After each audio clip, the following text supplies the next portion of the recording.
ایک ہمارے بھائی پوچھ رہے تھے فارکس ٹریڈنگ کے حوالے سے، کیا یہ کھیلنا درست ہے یا نہیں؟ اس کی پہلی وجہ یہ ہے کہ یہ ناجائز عمل ہے اور اس کو منع کیا گیا ہے۔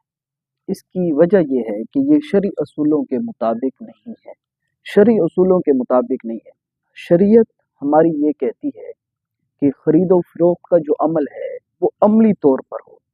ایک جانب کوئی شخص جو ہے وہ بیچنے والا ہو اور دوسری جانب جو ہے کوئی اور شخص ہو جو اس چیز کو خریدتا ہو، اور یہ دونوں عمل جو ہیں یہ عملی طور پر ہوں۔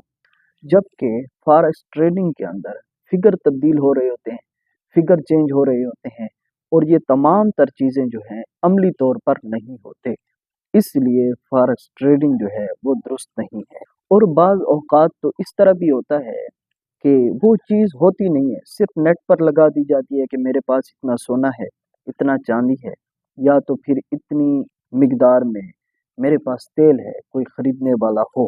تو اس طرح اگر کسی شخص کے پاس وہ چیز ہو نہیں لیکن وہ بیچ رہا ہو تو اس طرح عمل جو ہے وہ درست نہیں ہے، ناجائز عمل ہے۔ فارکس ٹریڈنگ کے اندر بعض صورتیں جو ہیں وہ سود کی بنتی ہیں اور بعض صورتیں جو ہیں وہ دھوکے کی بنتی ہیں، اس لیے فارکس ٹریڈنگ کھیلنا جو ہے وہ درست نہیں ہے، ناجائز ہے، اس سے باز رہیں۔ اللہ تعالی ہم سب کو عمل کرنے کی توفیق عطا فرمائے، آمین بجاہ النبیین صلی اللہ علیہ وآلہ وسلم۔